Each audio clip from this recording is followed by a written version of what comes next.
I'll tell you this much. He didn't spam those entries to me. He knows you don't have 10K in your account. And we are live. Welcome to the MLB Deeper Dive. It is Monday, and I know we're in June. I have no idea. It's the 6th. It's June 6th. I am Josh Engleman. I'm joined by Adam Scherer. We are brought to you by Odd Shopper. 6-game MLB slate today. Something easy. A nice appetizer for the rest of the week. We don't have to go too crazy and do 14 games in an hour and 15 minutes. And I'm pretty happy about that. So before we do anything, like the video, subscribe to the channel, hit the notification bell so you know when everything goes live. Adam, how's the left coast? It's good. Weather's perfect. It's supposed to be like 70 to 75 and sunny every day that I'm here. So looking forward to that. Very nice change from the 105 degrees in Arizona last week. So yeah, I'm enjoying it. All righty. I feel like we haven't done any baseball yet, right? I can't remember anything now over the past week. Yeah, I don't think we have. I think every baseball show I've done has been with Greg, which has been like 2 or 3. So I feel like I haven't talked to you in a while. Favorite character from We Own This City? Oh man. I mean, obviously, so I like the main character.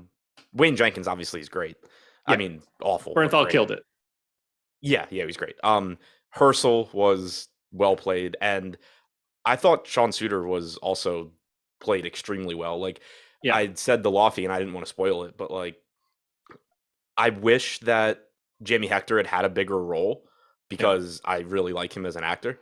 But also, I thought he played that role really, really well. Agreed. It was picking up for him, and I was like, I'm really interested to see where this goes. Yeah. And it went. Yeah. It did you know? How much did you know? Not much. Because that stuff mostly happened before it all happened before I moved to Baltimore. Okay. So yeah, I didn't know much about it. It was actually interesting though, because then I watched when I was flying home from Arizona, I watched a documentary called Charm City that was from like 2018, and it actually mentioned Sean Suter in the documentary, and I'd already seen all of We Own the City, so it didn't surprise me, but I thought that was kind of interesting. Fascinating. I'd love to know how much they actually took in however many years that they like a decade plus. Or like just say Wayne Jenkins, like how much money that wasn't his ended up in his pocket at some point in time over the course of a decade. Yeah, I don't even know what the number was that he was convicted of. No, and like they have no idea. Like they just know what the paper trail is. How many like it's double, triple, quadruple the amount of times where even just like generic shakedowns where it's just like, I want to go get lunch, so I'm just going to go get $40 out of this guy's pocket. I do know the city just settled a lawsuit with a Baltimore rapper for $300,000 thanks to Herschel. Is it the same rapper? I'm not sure. I'm not sure. It's incredible if multiple rappers took. Yeah, I wonder how many like Baltimore cop diss tracks are out there. Malakar has no idea what we're talking about. We Own This City, 6-episode docuseries on HBO, detailing some crooked police in the city of Baltimore. Think of it like an abbreviated version of like season 6 of The Wire. Yeah, same creators as The Wire, a lot of the same actors, not actually related to the series at all, but not totally dissimilar either. I mean, it's shot basically in a very similar way. Like the feel is very similar. That they didn't deviate, and which is great because The Wire is exceptional. So happy that that's the way that it shook out. I guess we could probably talk about baseball now. Yeah, I guess. I want to get your thoughts because first day of sitting back and having absolutely nothing to do and feeling like garbage on COVID, I was like, I need something to watch on television. And I was like, oh, I'm diving straight into this. I watched all 6 episodes on Wednesday. Yeah. I mean, I watched them as they came out, but finished it up, I think, on one of my flights last week. Yeah, I just went full bore, basically straight through. Like, I was too into it. Oh, God, it's so crazy. Kudos to Bernthal. You sound like you're feeling better. I'm mostly back. Small little sore throat, a little bit of congestion, nothing too crazy. Low energy, but like I feel Yeah, I was gonna say, like did you if have I needed to do anything. did you have like the bad fatigue? Because that was the worst part for me. Wednesday and fever was awful Wednesday, 102 and change. And that was really like during that part, I just felt like ass. Okay. Yeah. Once that stopped, then I like when the fever broke, then I just like I didn't want to be on my feet. Right. Oh man, that show is legendary. Do I hear him? I didn't listen to the Bernthal Simmons bit because I wanted to make sure that like I saw all of it, and I haven't had a chance to go back and listen to it yet, but I'm sure it's fantastic. All right, let's get into it. Let's just say this. Maybe some weather issues for Arizona Cincy. Keep your eyes on it. Texas, Cleveland as well. Not the best weather in the world, but we should be fine. I am slowly but surely working to not type the former name for Cleveland into my sheet. I have failed every time that I've had to do it. We'll see how I do now when I have to read it out for the first time. But we'll start it off here. Reds and Diamondbacks. Basically a coin flip game. It's pretty close to 5 runs a piece on both sides. Hunter Green going for Cincy. Madison Bumgarner going for Arizona. Bumgarner not pulling any real ownership. In past years, this would have been me advocating for Madison Bumgarner at low ownership. I don't really have that vibe today. Hunter Green, though, 7,600 on DK, 7,300 on FanDuel. He's pulling a decent chunk of ownership. Makes pretty good sense to me. Not my favorite option in the world, but I can see why he's getting the love. We'll start on the Green side. How do you feel about him here? Yeah, I think he looks good. Even though he is projected to be a little bit over-owned on DraftKings, I still think he's a good play, tournaments, cash games, whatever. The price tag's really cheap at 7,600. We have him with the best chance of being a top 2 value on DraftKings at that price. Arizona's active roster only has a 98 WRC plus. They have like a 24.5% strikeout percentage. And Green's been very good, at least from a strikeout standpoint. Run prevention has sort of been hit or miss. He has a 4.03 xFIP, but 29.1% strikeout percentage is third highest on the slate behind Javier and Snell. So the combination of matchup and price, if the weather cooperates, I think gives him a very high ceiling here. Yeah, he came out of my sim and everything really well. Like you mentioned, to me, also just a little bit overowned, but I'm on a 6-game slate. Like I'm clearly getting to him. I understand why his ownership is where it is. I don't really have like too much to add. Salary certainly works. You go into Madison Bumgarner. I mean, it's a 6-game slate, so maybe, but certainly not a spot that I feel comfortable with or that I really want to get to.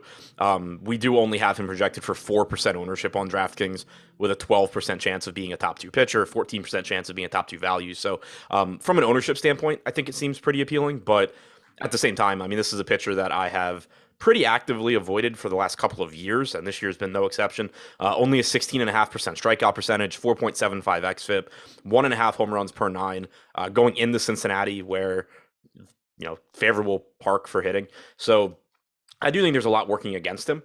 If I get there, it's mostly just going to be that, like within any given lineup, like for example, just looking at these two pitchers, I think Hunter Green is clearly the preferred option. But there is only a $400 price difference, and you're talking about like a 6-to-1 ownership discount. You're not wrong for just using Bumgarner instead of Green in some lineups that have more popular bats. Are you concerned at all about the weather here? A little bit, yeah. I mean, I guess the way it looks right now, I would play it and hope for the best, but definitely a spot to keep a close eye on. Yeah, doesn't look great, that's for sure. This is certainly the game that looks the worst. Yeah, I mean, fortunately, it starts a half hour before every other game. Yeah. So not only will we have, we'll know at least if they're starting in a delay or whatever, but also you do have a little bit of time to like redo lineups if this gets postponed, 10 minutes beforehand or something. Yeah. Annual reminder. Just want to get this one out now since it's the first time that I've got a chance to talk about Bumgarner. Madison Bumgarner once dated a girl named Madison Bumgarner. Yep. It's the most ridiculous thing in the world. I have to bring it up every year. This is my first opportunity, so there it is. Make sure you're paying attention to that one. Let's go to the bats. Start on the Reds side. Looking pretty good. If the Blue Jays weren't on this slate, it might be a little bit different, but I have very little issue targeting Madison Bumgarner in this one, and particularly in this park. I think Cincinnati looks great. To me, they're the second best stack we have today. Yeah, I think they look good as well. Bumgarner for years has struggled with right-handed power in particular. This year's been no different. 218 ISO allowed, 251 expected ISO allowed to righties. Favorable hitter's park, as we both mentioned. And you have an entirely right-handed lineup with the exception of Joey Votto. Senzel, Drury, Pham at the top. Stevenson, a solid catching option at only 4,100. Kyle Farmer's expensive, but certainly helps fill out the shortstop spot. So I'm with you. I think Cincinnati looks very good in terms of their chances of success here. I like the spot against Bumgarner. Any individual bats that stand out more than others? We've got Brandon Drury and Tommy Pham as the only bats over 5K. Plenty of value at the top of the order as well. Do you see anybody that's like particularly over-owned or under-owned? So, I mean, just as far as guys that stand out, I think Senzel at 2,900 leading off is just going to look like a really good value. And then from a positional standpoint, I really like the price tag on Tyler Stevenson just because he's a catcher. He has power. He's only 4,100. So I think that even where you're not stacking Cincinnati, it's going to be pretty easy to get to him. Okay. On the Diamondbacks side, let's just start with a more generic question. Are you more interested in the Diamondbacks because of Hunter Green's ownership? I'm more interested in them than I otherwise would be. I'm still more interested in the Reds than the Diamondbacks. D-backs right now pulling in quite a healthy amount of ownership, more so than the Reds, in fact. I'm guessing that's less appealing to you. Yeah, and it's kind of surprising too. I mean, I think it's because you have some cheaper bats on Arizona. It's still, a favorable hitter's park and all of that, but I don't think there's any question that Hunter Green is more talented than Madison Bumgarner. So with Arizona getting ownership, it does make them a bit less appealing than they otherwise would be. Any individual bats that stand out for the Arizona side? And how do you approach the bats in this game? Like we mentioned the weather for the pitchers. Do you treat the bats differently in a scenario like this? Not really. I mean, here, I guess it kind of looks like maybe the rain comes in mid-game, which obviously does make it makes pitchers riskier than hitters.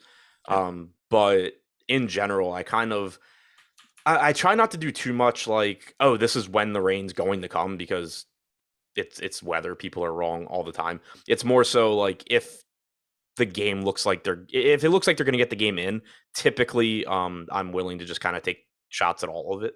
But I would say the pitching is a little bit riskier than the bats just because you do have like if you get a mid-game delay, it doesn't matter for the bats. It matters for the pitching, obviously. All right. We just got a Blue Jays lineup, so I am rerunning my crunch right now just to make sure that I have most updated information. But before we go do you have anything else you want to touch on for Reds Diamondbacks? Not really. You had mentioned individual bats for Arizona. I think Dalton Varsho leading off at catcher is clearly a solid option. But other than that, I wouldn't say that there's like one guy that really stands out. Okay. All right, let's run this crunch in the background of everything else that I'm doing. Make it really easy. Crunch done. And then let's talk a little bit about the schedule for the rest of the day. That should be pretty easy to do. Only one more show for today. That would be MLB Live Before Lock coming up immediately after this at 5:45 Eastern time. Just weird lock time today. So be prepared. Be ready for it all. Free content. I know that's going to be what most people are looking for. And if you're watching this show, you're in luck. MLB player projections are free. So a lot of the things that we'll be talking about today in terms of projections, that is all free at awesemo.com. Head on over there now or click any links you see in the chat. That'll help you out a lot. My brain, from like not doing shows for a couple days, I'm not sharp. Oh, yeah. I know the feeling. Yeah. Like it's just. I'm not even going to take how easy of a. Yeah. It's right there for you, obviously. Yeah, no, I'm right there with you. I've got no rhythm, like reads that I'm doing. It's like I forgot the words that are normally in them. Well, and it's also like it's baseball. For me at least, it's a week-long layoff, and then it's baseball instead of basketball, so it just all feels like foreign. Yeah, the change to baseball has been, I'm sure, the same for you. It's got its pluses and minuses. It's great when it's like, oh, I don't have to do as much work as I normally do. Yeah. And then it's just like, oh, I don't remember who most of these people are, what teams they play for, etc. It's also not helping that the mouse that Jordan lent me is lagging, so I keep trying to click stuff and it keeps not showing up. Well, the moral of that story is definitely Jordan sucks. Yeah, I don't see any takeaway other than it's Jordan's fault. I love that you brought with you absolutely no part of anything that you needed, basically. I brought my mic. I brought my mic, my monitor, my laptop. Can't beat it. Can't beat it. Ooh, I just realized that I don't have Guardians typed in here correctly. There it is. Now I can move forward and talk about the Guardians. It's not a joke any longer. This one's just real. 4.8 run implied total for the Guardians, 4.6 for the Rangers. Cal Quantrill and John Gray on the hill for this one. Quantrill, basically unowned, 6.5% on DK, 3% on FanDuel. John Gray, about 10 to 15 on DK, basically unowned on FanDuel. I don't have a huge preference between the two of these guys. They're obviously on very different salary tiers. So I'm going to throw it to you. Who do you prefer? Between Gray and Quantrill? Yes, between the two starting pitchers. Well, unless you're about to tell me that one of these guys is not a starting pitcher today. Well, no, I was just confused because one is much, much, much, much better than the other one. Sure, but that doesn't. You're still rostering 200 aggregate % of pitching ownership. Yeah, sure. I prefer Gray. So, I think the matchup is better for Quantrill. It's not a great matchup, but Texas is about a league average offense in terms of WRC plus. Their lineup has about, or their active roster has about a 23% strikeout percentage. So that works in Quantrill's favor, whereas Cleveland's been an above average offense in terms of production this year. They also are really difficult to strike out, only about a 16% aggregate strikeout percentage, but the talent difference between Gray and Quantrill is just massive. Quantrill, I think, is the worst pitcher on the slate. I don't think that's a hot take. 15% strikeout percentage this year, 4.9 xFIP. So he's certainly not somebody that you are looking to roster that you're confident in. I did mention him in my tournament plays videos for FanDuel earlier, just because he was only getting about 4% ownership. He was cheap. The matchup is, decent, like I said. On the other side, though, Gray's stuff is just so much better. He's got about a 26% strikeout percentage this year, 3.52 xFIP. The issue is just, like I said, the matchup is very difficult. So kind of two opposite. They're just kind of opposites where, the talented pitcher is facing the less appealing lineup, but especially where he's cheaper, I would certainly rather get to John Gray. I think I would actually rather. Oh God, I hate saying it out loud. I feel like I have got a little bit more interest in Quantrill. I think the lack of ownership helps me. I don't love the price, obviously. Strikeout matchup looks good though. There's enough at the bottom. Once you get out of that top section of Semien and Seager, it's a pretty tasty strikeout matchup in the middle section of this lineup. Two guys that really K and Garcia and Huff. So it's an interesting balance for me. Neither one of these guys is a major priority. So I think that's probably the easier way to break it all down. This game is just sort of gross. Not to mention, we do have mild weather concerns here as well. Paying attention to that one a little bit less than I am. Josh is the polar opposite of Darryl Strawberry. Yeah, Darryl Strawberry liked a lot of things that I wasn't as interested in. Well, I was thinking more like Strawberry was insanely naturally talented and wasted some of it, whereas you have virtually no talent and just work as hard as you can to be moderately successful. Oh, see, I look at it the other way. I think that I have a ton of natural talent and I don't work very hard. Yeah, I guess, I certainly don't think you have a lot of natural talent. We can debate how hard you work. Well, it depends what we're talking about from that. If you mean natural baseball talent, no, I don't have that same kind of glide on the field that Darryl Strawberry had. I'm naturally talented at math, I think. Yeah, you're good at putting stuff into a computer and getting it to do it for you. Yeah, I agree. To me, that's natural talent. We got a lot of people that don't have that ability. That is true. Yeah. If I were as good, big Darryl Strawberry fan. One of my best friends on the planet, his favorite baseball player ever is Darryl Strawberry. So it's not a bad choice.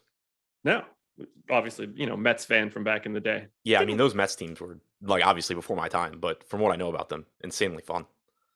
Yeah, I can't even. Could you how much blow did they go through during a game?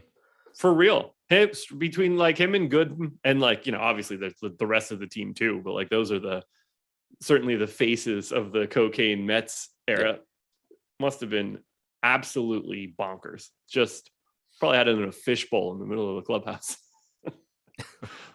We'll start on the Guardian side. Jose Ramirez, double digits in ownership, 6K on DK, 4,600 on FanDuel. Jimenez also just slightly over the double digit mark. Everybody else is in single digits. So if you want to get to Cleveland stacks, it's there for you. I think they're middle of the pack today. I don't really have anything that I want to say. I certainly don't like targeting John Gray. It's a lot easier, in my opinion, to go to Rangers bats, but I don't find myself all that enamored with either side of this one. Do you? No, not really. I do think Texas looks a little bit better just because like they're going a little bit overowned in terms of aggregate ownership versus top stack percentage, and that's also the case for Cleveland. But Texas has one of the highest chances of being the top value stack. So I do think that's important to keep in mind. And, it is something we adjusted in the top stacks tool recently to at least incorporate it a little bit where, even if Texas is going a little bit overowned relative to their chances of being the top scoring stack, if they're really cheap and they're letting you get to a bunch of really good one-offs or a bunch of other pitchers that you like, there is, it makes them a little bit more likely to be in the optimal lineup or be the optimal stack. So I do think that's something to keep in mind. You'll certainly want to pay attention, as always, to the total ownership of your lineup if you're going to Texas, because their ownership is going to be relatively high because of the value factor. But I do think that makes them look a little bit better than Cleveland, in addition to the fact that the matchup against Quantrill is certainly better than the matchup against Gray. Yeah, I don't have anybody that's like crazy popping. Like, obviously, I understand why Jose Ramirez is getting ownership on the Cleveland side. There are multiple pieces from Texas that I'm happy to get to, but the ownership is sort of already there on Semien and Seager and Cole Calhoun. So I don't have much to add here. I do like the fact that someone is named Steele Walker on Texas. That's a fun name. Yeah, that's a good baseball name. Jeff Williams, I knew I was forgetting somebody from the Mets, Lenny Dykstra. Oh yeah, I mean that dude. How much Red Man did that guy go through? Right. Oh God, he just always had like a softball in his cheek. Right. Never seemed pleasant to play like that. I never really understood it. I don't get it. I get I guess I get if you wanted to just put like a lipper in, you're good to go. It's not as much volume, but I mean, they would. Like a golf ball he'd have been like, yo, why are you skimping on the Red Man? Right. And give me more chew. I've heard Steven Vogt mixes his with Kahlua the night before and then like keeps it in the freezer or whatever and then puts it in. Yeah, I'm good. How do you figure that out? Like how many different liquors did you try before that where you're like, yo, I soaked it in tequila. That was terrible. I figured out. I was like, somebody played with him and told me. No. Like, when do you land on that? I don't want to know. Jeff Williams with the super chat. Here we go, Adam. A nice 2v2 for you. You should be able to break this one down. Garcia and Huff or Garver and Calhoun. Texas stack. This is in the DK 777. Calhoun. Oh, that Calhoun. I was thinking Willie. I was like, he's not on the team anymore. Yeah, so this is going to take me a second just because I'm not instantly familiar with baseball names at this point. So it was Garcia and Huff or Calhoun and Garver? Yes. I mean, I would lean Calhoun and Garver. So would I. I have them better by lineup like spots. A fantasy Both guys point. Have power. Yeah, I have them by like a fantasy point. Yeah, and I also I like when you can cover the catcher spot with your stack, as opposed to grabbing a catcher one-off, because a lot of times when you're grabbing one-offs at catcher... They're both catchers. What? They both have a catcher. Huff has catcher. Huff has... I was thinking first base. But, go with your rant either way. I was just going to point out, like, the reason I like doing that is, one, it's a weak position, and it's nice to get the correlation there. But also when you're, like, one-off in catcher... Typically, you're going to end up either playing some shitty guy that can't hit, or you're going to play a really popular guy because there's not that many catcher options. So, in this case, you're right. With Huff having catcher eligibility, it doesn't matter. But just as a general aside. Yeah. Just wanted to let you know before you really got too deep into it. Yeah. And then you look at it and you're like, oh, and speaking of, he's got catcher eligibility. Anything else here? Guardians and Rangers. No. Wait. Yeah, we didn't really talk too much individually about the Cleveland side, but Ramirez obviously is always a strong option. Individually, though, I don't think there's a whole lot else that stands out. The pricing isn't that favorable. Obviously difficult matchup against Gray as well. Royals and Blue Jays. This is where business picks up. I've got it at a 4.4 run implied total for the Royals, 5.6 for the Jays, 61% chance to win. Daniel Lynch going for KC, Ross Stripling going for the Jays. No pitching ownership at all coming into this one. My question to you is, should it be? Probably not. Daniel Lynch supposedly has some talent. He's a relatively highly regarded prospect, or at least he was, but he's been absolute garbage pretty much the entire time he's been in the major leagues. This year's been no exception. Just shy of a 20% strikeout percentage, double-digit walk percentage, 4.96 xFIP is the highest on the slate, 1.05 home runs per 9 in a tough spot against Toronto. 6-game slate, possibly even smaller. 6,300. Like, there's kind of always going to be some sort of tournament value in those guys, but outside of just praying to get lucky at 1% ownership and a cheap price tag, I don't have much interest there. And then Stripling on the other side, basically the same thoughts. Yeah.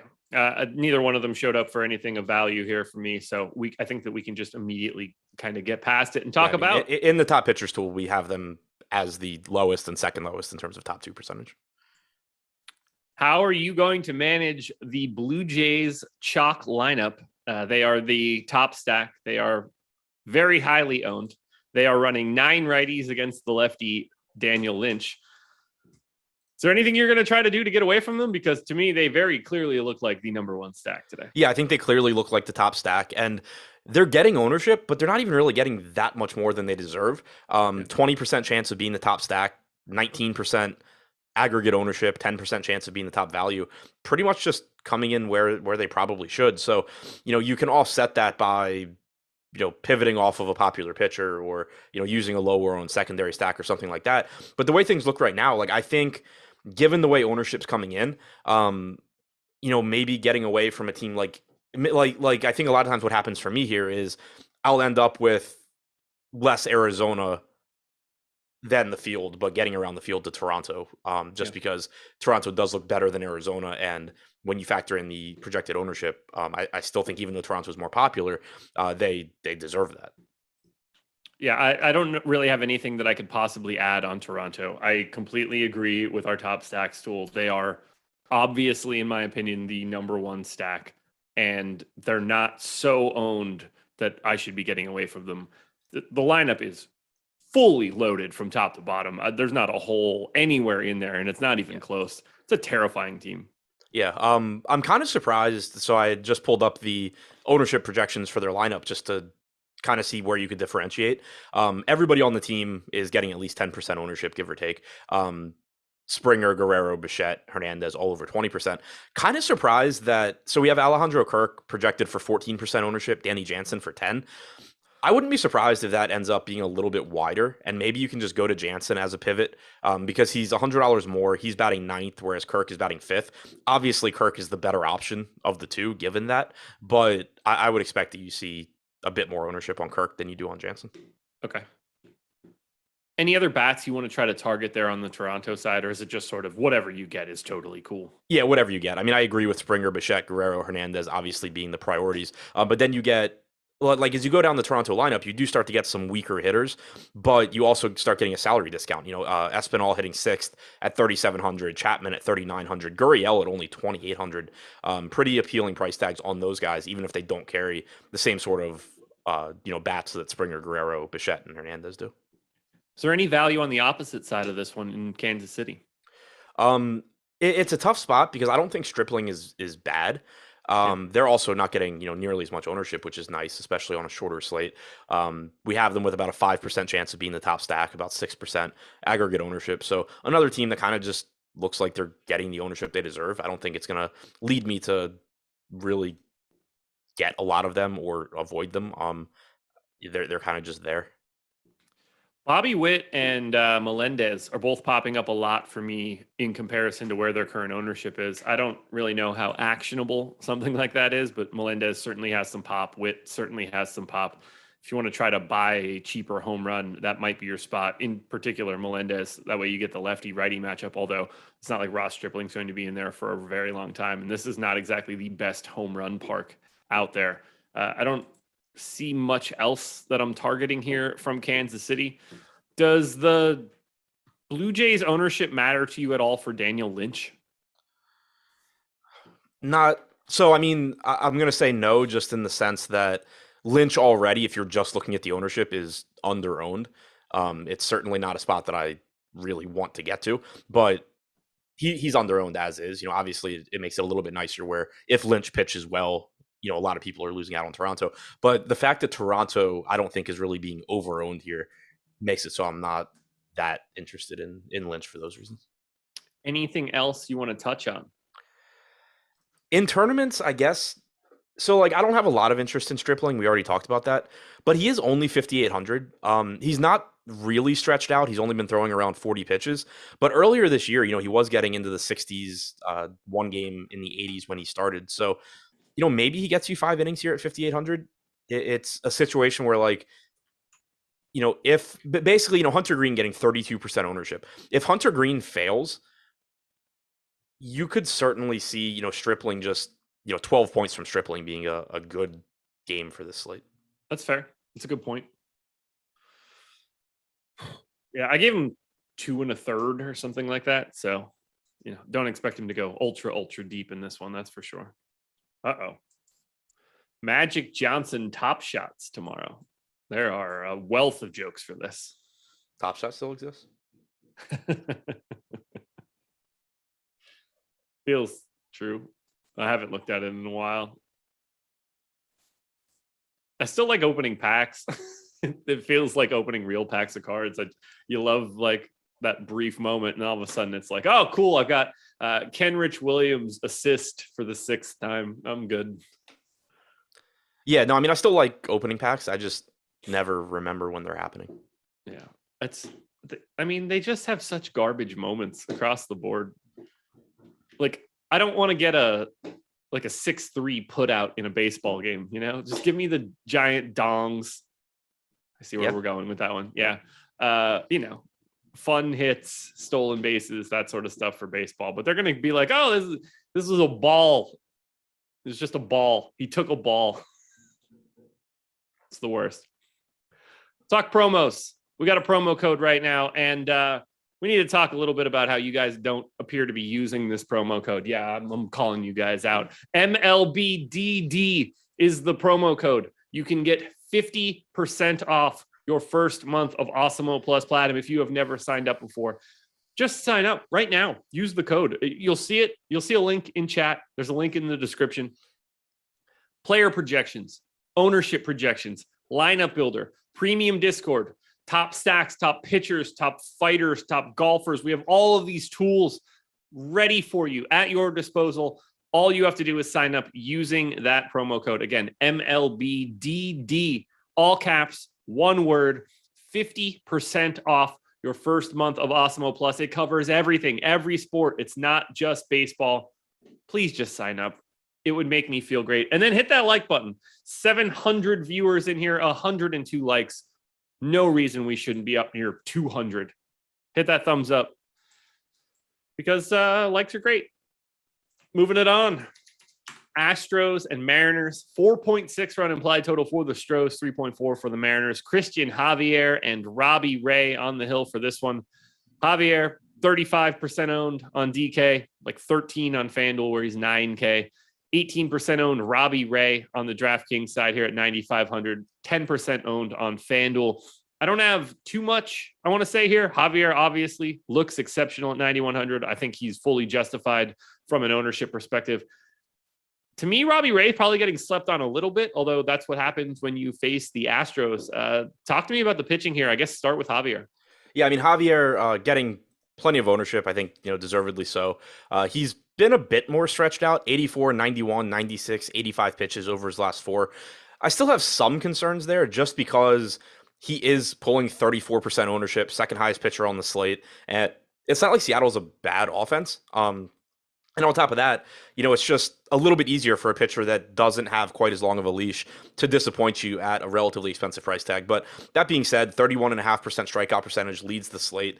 Seattle does have a 115 WRC plus on their active roster this year, only a 20.6% strikeout percentage. Certainly not a safe spot, but plenty of upside for Javier. And then I'm with you on Ray. I think both sides are pretty appealing because this is just one of those situations where, yeah, ownership's a little bit higher than it normally would be on a larger slate, but still, it's just one of those situations where you have a very high upside pitcher in Ray. He has struck out 27% of hitters this year, has the fourth highest strikeout percentage on the slate behind Javier, Snell, and Green.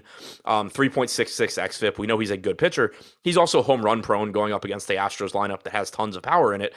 But what typically happens in these spots is that the pitcher ends up not getting quite as much ownership as he would in a better matchup. The opposing offense ends up getting not as much ownership as they would in a better matchup.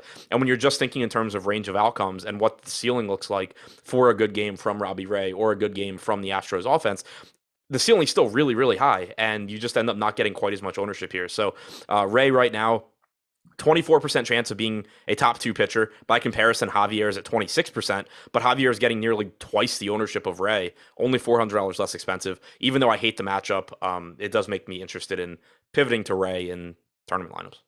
Okay. Yeah, I was surprised to see the low ownership. I mean, Robbie Ray being the most expensive pitcher, probably driving that. So it's sort of I don't want to say it's pay up to be contrarian because he's already 18% owned, but in a minor way it is. In terms of hitting, though, I mean, not a lot of ownership coming into the Astros side or the Mariners side. Mariners are basically completely unowned. Jesse Winker's at 5%, and then that's it. For the Stros, you get Altuve at 11, and then everybody's sort of in this 4% range. Am I crazy? Like, I want this entire game. I want both pitchers, and I want both teams. Yeah, I'm with you. It's just a lot of talent everywhere. I mean, obviously just talked about the Houston side, the Houston versus Ray matchup, but it's kind of the same thing with Javier and the Mariners too. Seattle, like I said, one of the best offenses in baseball so far this year. 148 ISO, nowhere near as, not as much power in their lineup as Houston has, and Javier not as home run prone as Robbie Ray. So I think that the Ray and Houston matchup is a little bit more interesting, but I certainly don't fault anyone for going to Seattle either. Getting no ownership, going up against the second most popular pitcher on the slate. If one of the best offenses in baseball so far just has a good offensive game, you're putting yourself in a very, very good spot in tournaments. And then Houston, again, I think a little bit more appealing to me than Seattle is.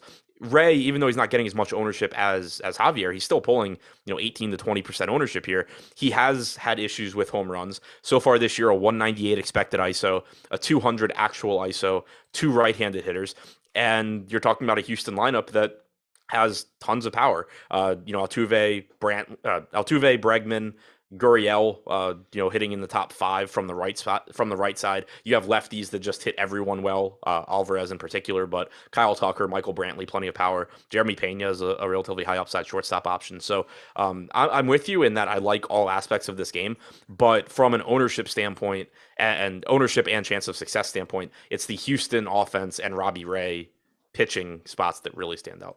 Yeah, this is a fascinating game. I expected to see more ownership on the bat side on both sides, honestly. Don't have it. Expected to see more ownership on Robbie Ray. Don't have it. This seems like a game that's going to be a little bit different for me as we move forward. Any individual bats that you want to target, guys that are standing out most to you when you look at their ownership?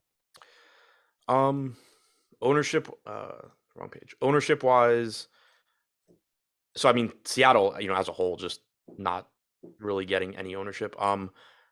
Really nobody in this game is getting much. Like Altuve, amongst the hitters, Altuve leads the way at 11%. Jesse Winker's next at 5%. I do like the $3,700 price tag on Winker at only 5%. Yeah. So I guess I would say he stands out the most from the Seattle side. Yeah, I think I don't really have much of a disagreement there. I'm happy to get all of it. I just think this game looks fantastic. I'm surprised it's not pulling more. Yeah.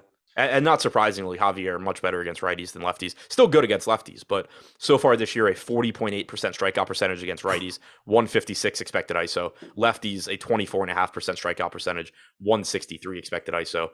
Jesse Winker, since the start of last year, 224 ISO, 233 expected ISO against righties. So Offensively this year, he's been garbage. 261 WOBA, 0.052 ISO, but his expected numbers are much better. 378 expected WOBA, 194 expected ISO against righties. So again, if you're just singling out one guy from Seattle, I like Winker. All right. Anything else? Astros or Mariners? Nope.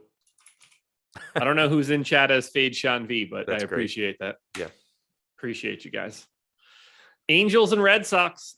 4.7 run implied total for the Angels, 4.4 for the Red Sox. Per Sean V, where'd that stat go that I didn't care about? I already lost it. Boston has actually been good, though. Boston has a high. I don't know.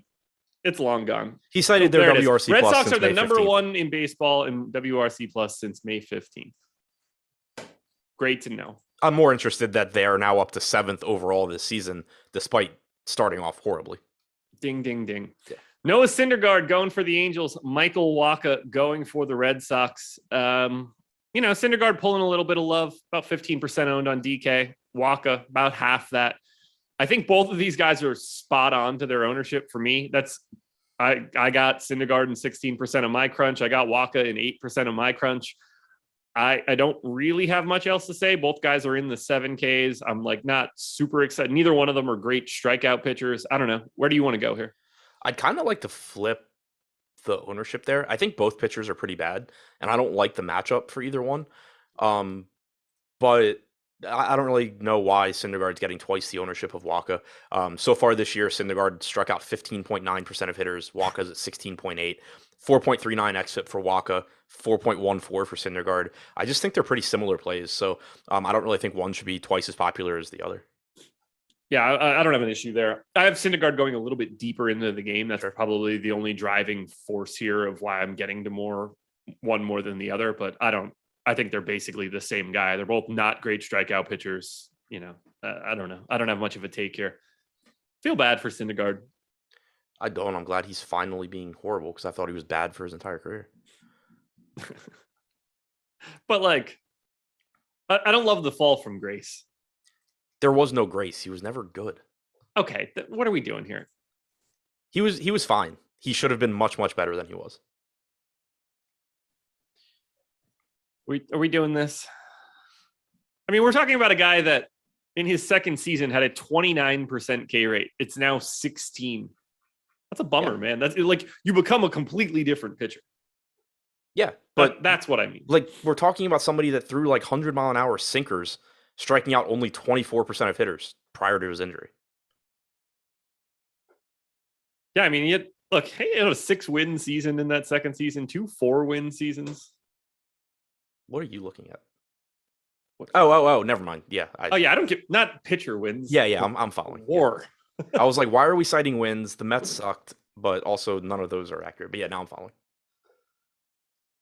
Yeah, no, he was always a better real life pitcher than DFS pitcher. I mostly just hated him because one, I thought he should be a better I thought he should strike out more guys than he did. But also he would just always be so popular in DFS because of the name, and then he'd have those random good games that were annoying. But I really want to get to Boston against him tonight.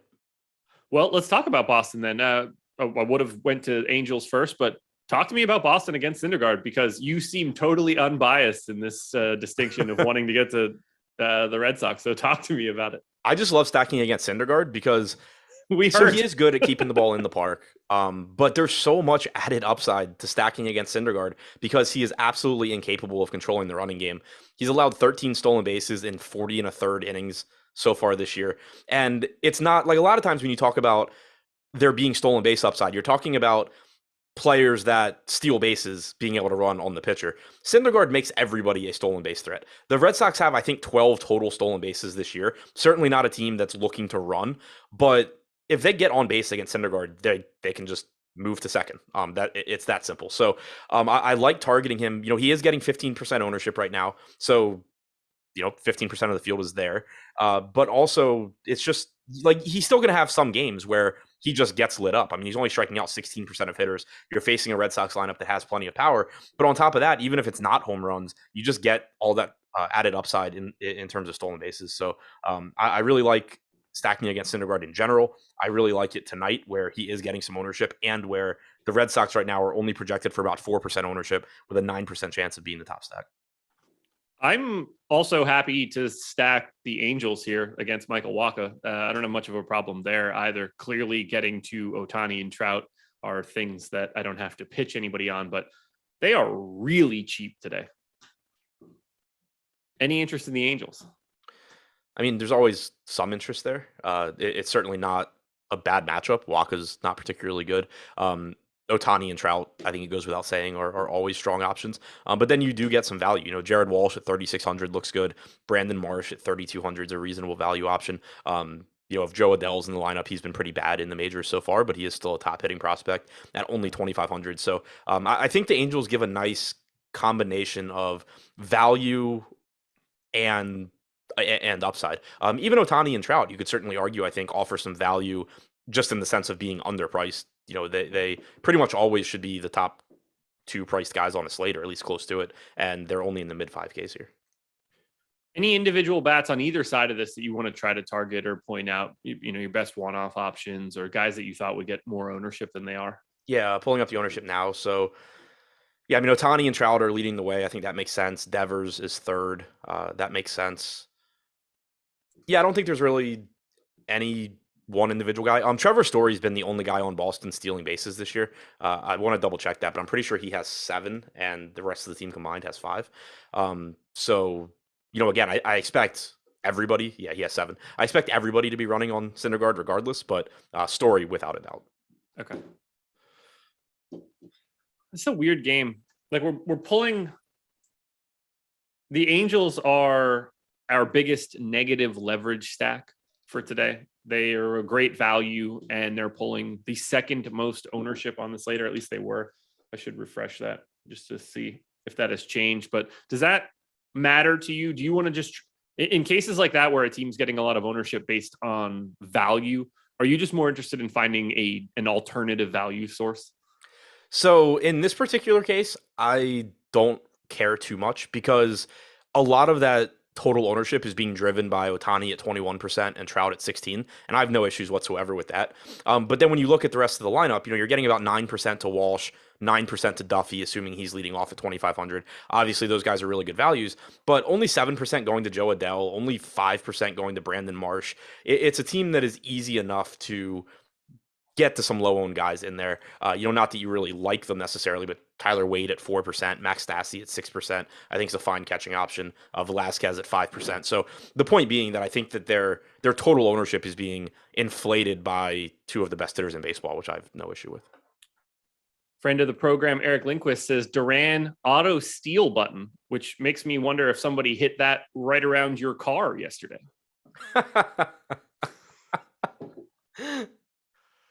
Anyway, I was searching for a better joke there. I couldn't get to it. I just knew I needed something decent enough to pop you, and I assume pop Eric in like 5 seconds when there it is.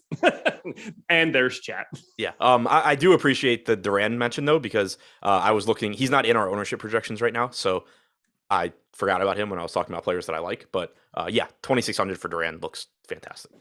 He came out based on the lineup that we have, or I have in for the Red Sox. He came in as my second most owned Red Sox behind Devers. So, yeah, as he should. We just updated ownership, but yeah, he's still not in there. So, I think he will be popular, assuming he's leading off at 2,600. But the nice thing too is like stolen bases are just more predictable than home runs. Obviously, if Duran gets on base, he is running. Yep, and by all accounts, he's probably succeeding too. Oh yeah. It would be wildly just crazy if Jarren Duran is somehow getting thrown out, stealing on Noah Syndergaard. If you guys enjoyed that last quip, hit that like button. Let's get up over 200. We got 850 people in here. One more game to go. Adam, do you have anything else on the Angels and Red Sox, first and foremost? Nope. Alrighty. Then I got to talk a little bit about the sponsor of this show. That would be Odds Shopper. Easy to talk about Odds Shopper because it's fantastic. Adam, are you able to, no, you're not allowed to bet on sports right now, right? Correct. Nah, well, never mind. Don't enjoy the perfect weather by betting on sports, but everyone else still use Odds Shopper. And eventually we're all going to get it. So start to familiarize yourself with this tool because it allows you to shop for lines That's great. It's going to make your life a lot easier. You're going to get the best number you can find. Where we are really setting things apart are in the player prop market. You can immediately find out what our top expected ROI props are, and it's basically 2 clicks away, and it's all completely free. It's a decent time for you. You got to sign up now. It's not going to cost you anything, but you do need to sign in to see all of this stuff. We want to bring you into the fold. I'm going to be using this tool a ton, hopefully starting in September. State of North Carolina. Get your stuff together, everybody. I want to start making these bets. I need another source of income. So I'm going to take advantage of every single bet 10 to win 200 when you win on an MLB game type stuff, every deposit bonus. You got to get all over it. But all of this stuff is free for you guys. Go to Odds Shopper, check it out, whether it's baseball player props, NBA props, NHL, golf. We've got ARB calculators and parlay builders. There's so much here, and it costs you nothing. So go check it all out. Final game of the night, late night hammer. Padres and Mets. This game's a coin flip. 3.7 runs on both sides. Blake Snell for the Pods. Carlos Carrasco going for the Mets. Blake Snell coming in at a crisp 52% ownership on DK, 36 on FanDuel. Carrasco on the opposite side, 20% owned on DK, 14 on FanDuel. I like Carrasco. I honestly think he's probably a little light in the ownership department as well. I think that Blake Snell is the best pitching option on the slate today. How do you feel about him at 50% ownership? Yeah, I mean, it's tough because he's 50% owned, and obviously things can go poorly. It's not like the Mets are a bad offense. They actually have the best WRC plus in baseball overall this year. Not a ton of power, only a 154 ISO, but only a 19.6% strikeout percentage, 123 WRC plus. But it's just a total mispricing on Blake Snell. The guy's got the second highest strikeout percentage on the slate at 30%. He walks too many guys. That's always been the case. But just in terms of talent, he shouldn't be $8,100, especially on a 6-game slate. He threw 98 pitches his last time out, 104 the start before that. So there's no reason to think that his pitch count's going to be limited or anything. So 50% is kind of scary, just in that certainly he could have a bad game against the Mets, but it's not like we're talking about him being priced remotely close to where he should be. Yeah, to me, he looks very clearly like the best option. If I got to 50%, it wouldn't really change my mind or anything. I just think he looks really good. And like, the problem is, like, the Mets are obviously good. I don't really want to be attacking that offense, and it's not really a great strikeout matchup, but still, Blake Snell's 8,100. It's really difficult to get away from a price like that.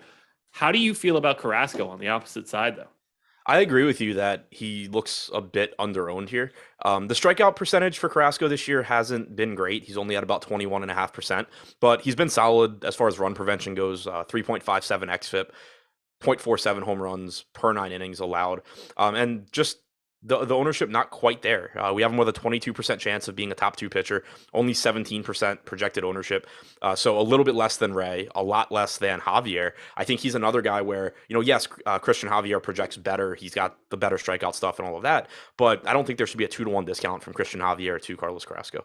And the Padres, overall, I think that they have more name value, I guess, than production so far this year offensively.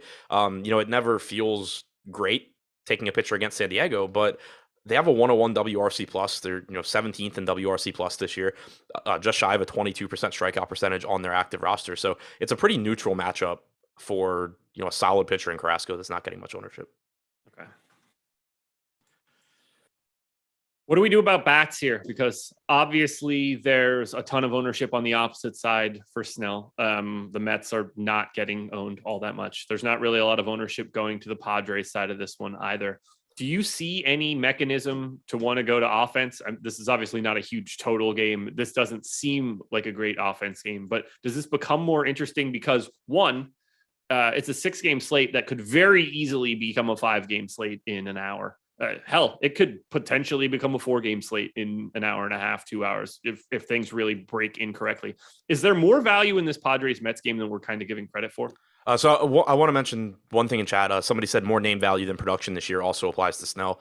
Not really. He's kind of just doing what he's always done. He's only made 3 starts. So, the xFIP's a little bit elevated at 4.25, but striking out 30% of hitters, walking 13, that's kind of just what Blake Snell always does.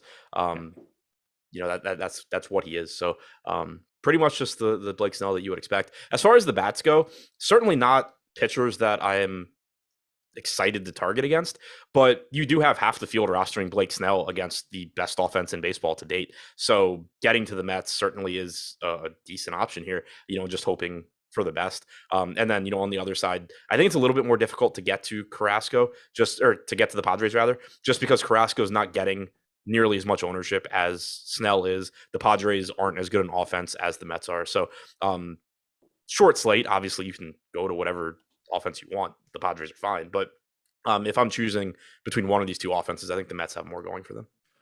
Yeah, I think we're on the same page there. Definitely going to be a team that I look into a little bit further. Let's sum it all up here. Favorite stacks for today? So, I mean, in terms of chances of success, obviously Toronto. But I really like Boston. I love the stolen base upside you get against Syndergaard. I like the Astros. Tons of home run upside against Ray. And then I do like the idea of getting to the Mets against a 50% owned Snell. And your priorities from a pitching perspective? Snell at 8,100, I think, goes without saying. I hate the matchup for Ray, but I do like the ownership discount off of Javier. So I'd throw him in there. If the Cincinnati game goes, Hunter Green at 7,600, I think looks very good as well. What are you crazy kids getting into tonight? Reservations at an Italian place that Jordan says is good. Fair enough. Olive Garden, baby. Soup, salad, and breadsticks. It's $55 in Los Angeles. I got nothing else.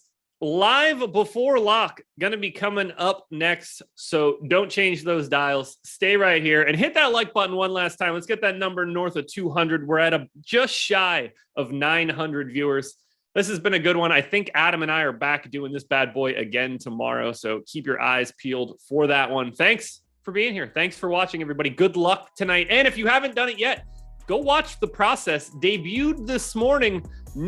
Slight new concept. It's not about picks anymore, people. We want to talk contest selection. We want to talk evaluating your lineups after they're done. How much are you putting in the top 1%, the top 5%?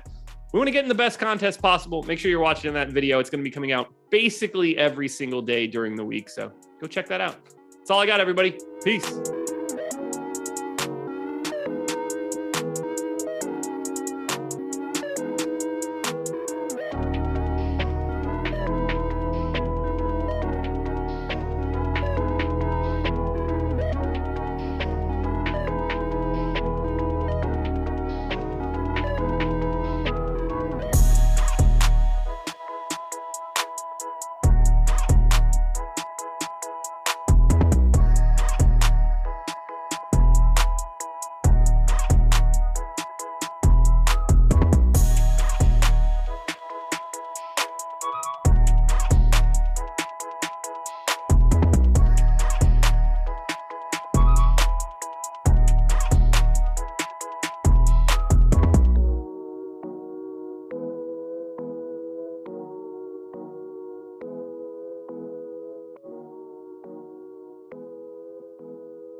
paper. Open to that. All right, that's acceptable. Okay, there, I appreciate Wow. it. Not too close. Wow. All right, that's it. Come on.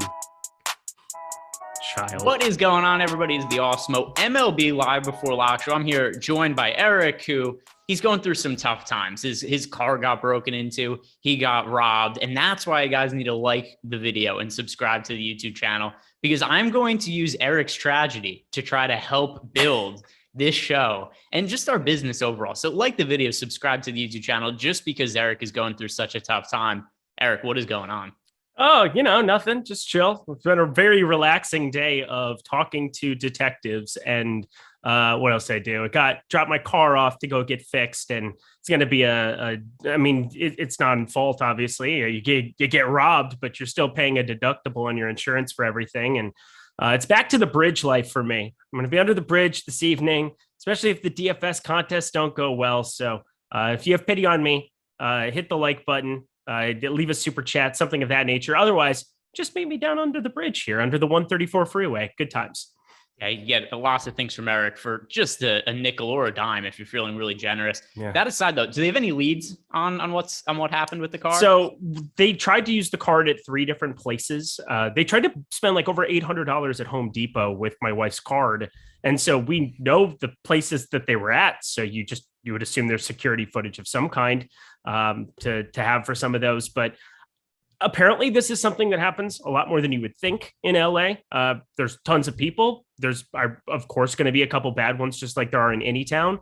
But because of how many people there are here, this kind of stuff, it's difficult to know exactly how it's going to resolute. But thank God for insurance. Thank God we weren't there. You would never want to be there when your car is getting broken into. I was thinking about that, where it's like, if I had witnessed it, I probably would have done stupid, like charge them, and you don't know what they have. You're not holding a weapon when you're hiking or anything. So it's just not a good situation. I will say it's made me very grateful today to know that, like, I'm taken care of, even when bad things happen. And thanks to everybody who had really nice comments, nice messages, reaching out, especially Josh. He was the first person to comment, and then the first to body bag me on the previous show right as we were jumping in. So, it comes in waves, some good and some bad.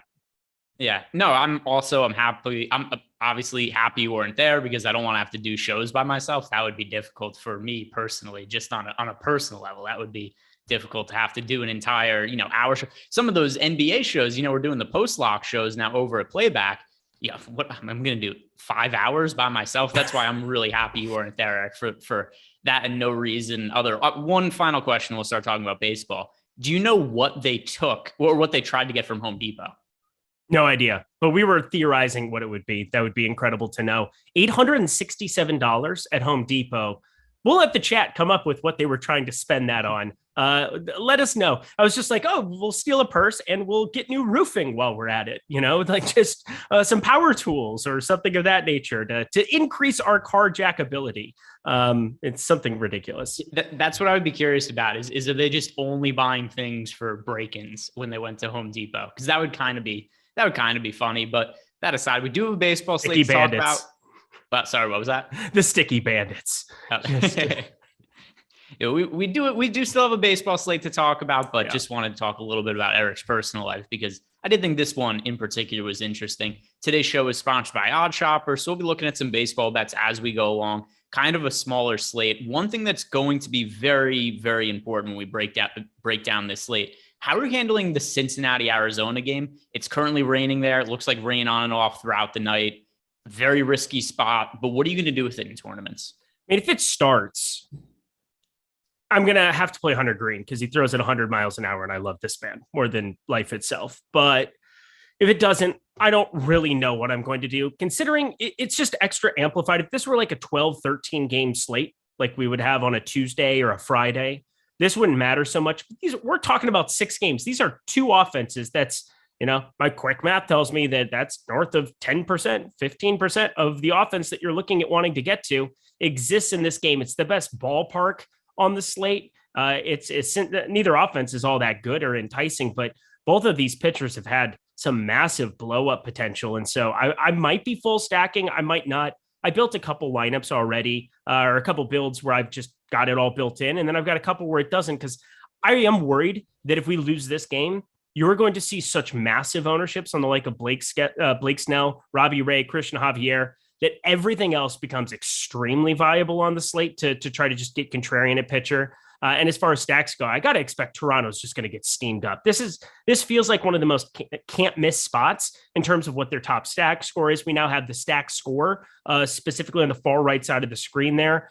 I think Toronto's just going to be way, way, way more popular. If you lose both of these games, people are just going to be waiting on these offenses. And, there's only one or two other spots that I'm really super excited to get to. And one's against one of the chalkier pitchers. So we'll get into all of it, but I think it's a really fascinating slate because of the weather here. I'm happy it's the first game, so we'll be able to kind of make those stands right out of the gate.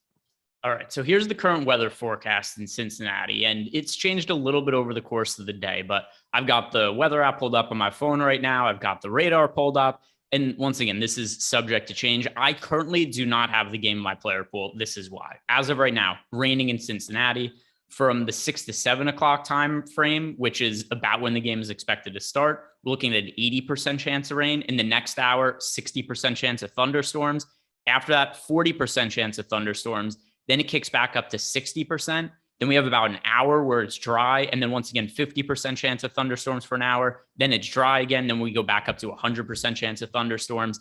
So there is potential for a window, right? If you get that spot where it's like the 40% chance of storms don't hit, and then there's the hour afterwards, maybe it could play. I think it's a very risky spot. And at least as of now in our ownership projections, people are still getting there. I'm going to refresh to make sure that hasn't changed.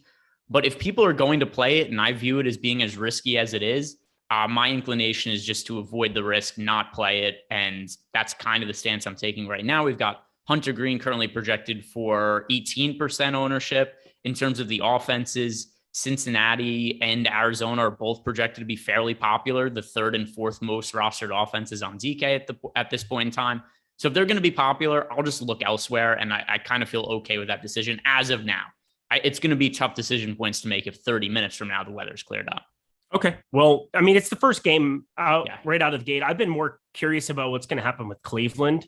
It looks like it's going to be a 95% chance of precipitation come 9 p.m. Well, that's a 2-hour window basically until they're guaranteed to get rain. And it's just a question of how heavy it's going to be. And I'm not a meteorologist, but you try to figure out to some extent what's going on. It's not raining there as it stands right now. 18% chance of rain starting in the next hour as you're approaching like the 6 p.m. window. But yeah, 95% is going to be they're going to have to play through rain no matter what. It's just a question of the intensity of it. So another spot that we're paying attention to quite a bit. You could be losing both of these games right out of the gate. Again, I'm happy that they're the first two games. You can kind of make some stands here. I expect the Texas-Cleveland game to at least start unless we see anything otherwise. It's just a question of what happens later there. The pitchers aren't all that appealing for me. John Gray is garnering less ownership because the weather's getting intensified. So maybe I got to start considering that a little bit more. But Arizona, Cincy, you made a pretty good case for that one. I just kind of assumed we would find out well ahead of time because it looked way worse than it currently does in Cleveland. Yeah, so the way that I'm approaching the Cleveland, Texas games, I feel like I don't have to make a decision now. Cincinnati, Arizona, I kind of have to because that game is going to lock as the show ends at 6:40 p.m. Eastern time. Whereas I have a 30-minute gap between the Cleveland and Texas games starting to kind of monitor the situation and see what happens and make decisions. My inclination right now is that I'm going to play it, but probably lower my exposure. But once again, I don't think that's as immediate of a decision I have to make as much as the first one, because, that one I could just take it out of my player pool, hope it doesn't play, and then I'm kind of playing it as a 5-game slate anyway. But let's talk about what we do know today. And that is there are a lot of pitchers who are in spots that we know are going to play today, starting with the high-end pitching options on the slate. We have Christian Javier, we have Robbie Ray, we have Carlos Carrasco. How much are you prioritizing spending up at pitcher today, Eric? And which of the guys do you want to get to the most? Yeah, I think you kind of have to because the K percentage is there. Blake Snell, 8,100.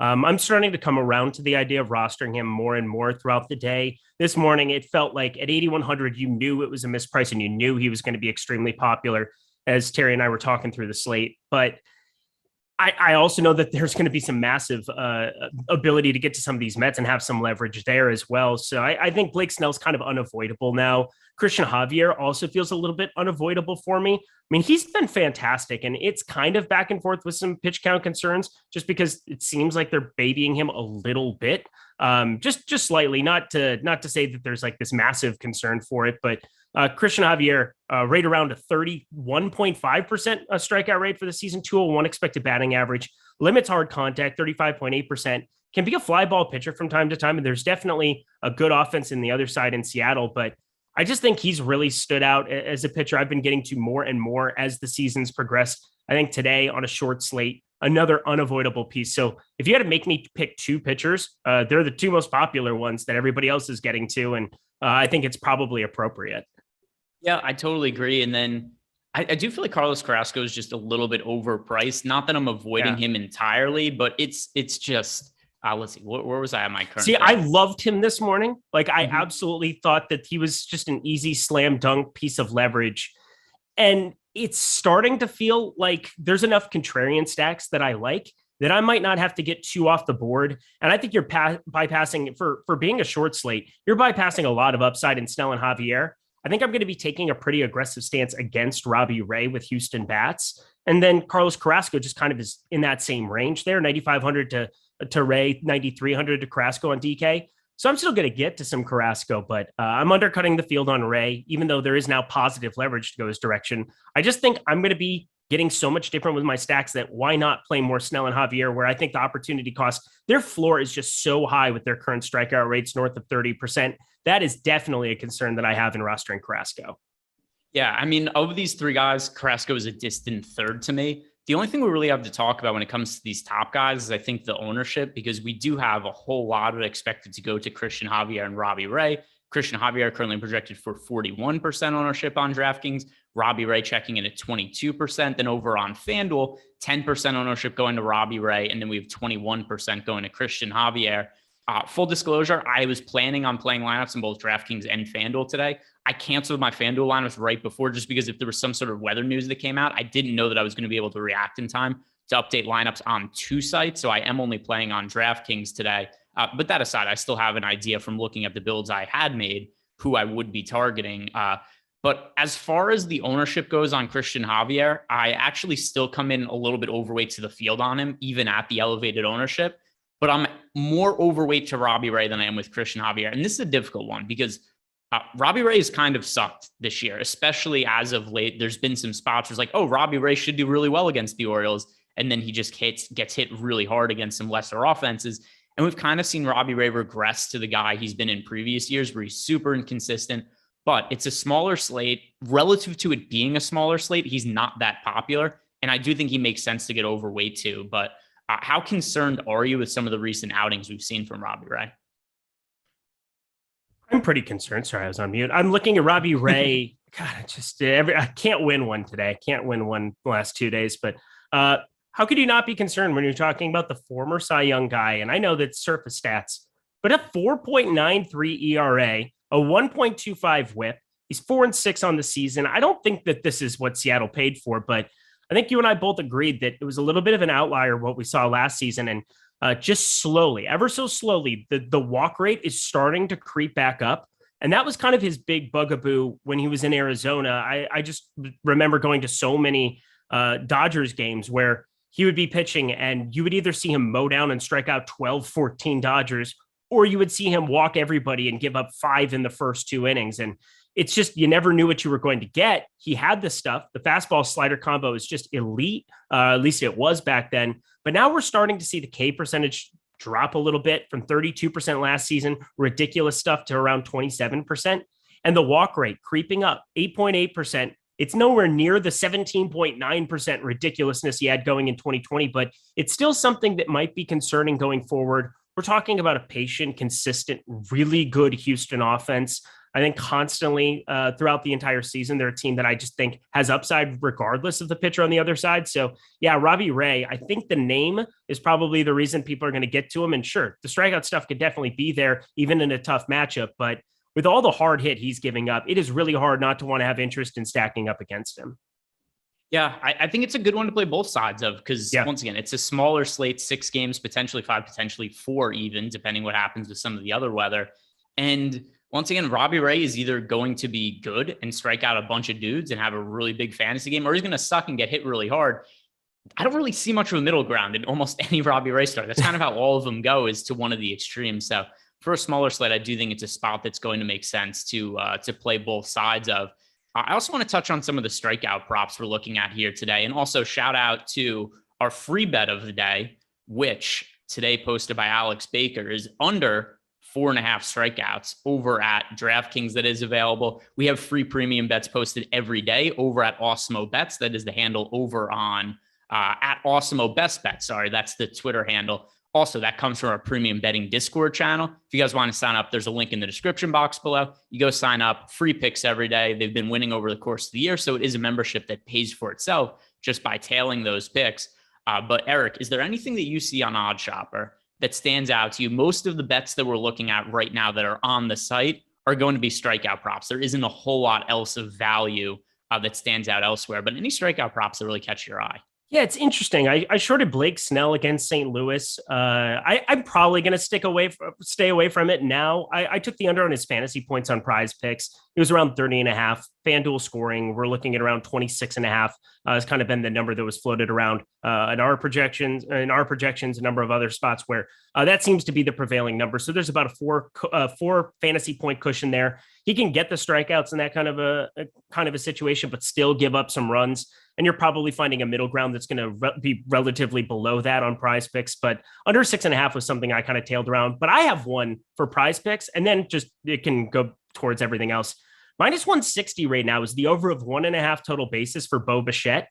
You can play that in conjunction with the home run pick, which is Bo Bichette, Matt Chapman, and Vlad Guerrero Jr. They're all better than plus 300. Matt Chapman, even batting seventh, was around plus 280 on DraftKings earlier to hit a home run. You're talking about 3 guys that really grade out well. I'm going to have lots of them in DFS. They seem like they're the can't miss spot of this slate. It is baseball. You got to be weighing ownership. We'll see if I decide to go there in some of the small field stuff. You've got me playing the small field stuff that I'm just having so much fun with now.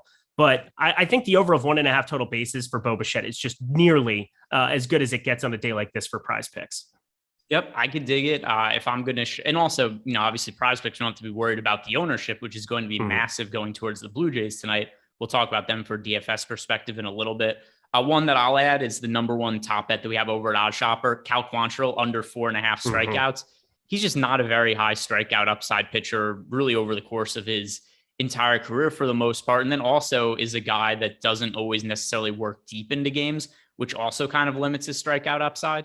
So his strikeout prop is set at 4.5, like I said, and also the juice is on the over, not the under. Well, we've seen 9 starts out of Quantrill this year. He's only had 5 or more in 3 of those starts. So I do feel good about going towards the under for Cal Quantrill at 4.5 strikeouts. We have that winning 72% of the time.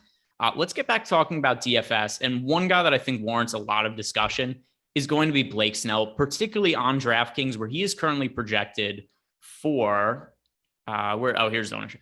51% ownership for Blake Snell over on DraftKings. So massively, massively popular. Over on FanDuel, also super, super popular, 37%. On DraftKings, I think it's really hard to avoid him entirely as an SP2. FanDuel at 37%. I think we can just go roster other guys as starting pitchers. DK, though, I think that I need to get some exposure to him. I'm going to end up being underweight to the field. I'm underweight in my current build. What are you going to do with an uber chalky Blake Snell on both sides? I think I'm with you where I want to be over on Javier. I want to be a little bit under on Blake Snell. I've come around to him being a little bit better option for me. It's just 8,100. Some of the bats that I want to get to in terms of one-offs, we'll see what happens here with Cleveland. Of course, you can always play Jose Ramirez. You look at the top end options in LA and Boston, and you're really paying for some of these premium bats. And 8,100 Blake Snell gets a lot of utility for you. And even if you think he's going to get lit up against the Mets, you got to think about this being a great ballpark for him. It just stands out as a fantastic ballpark day in, day out for pitching.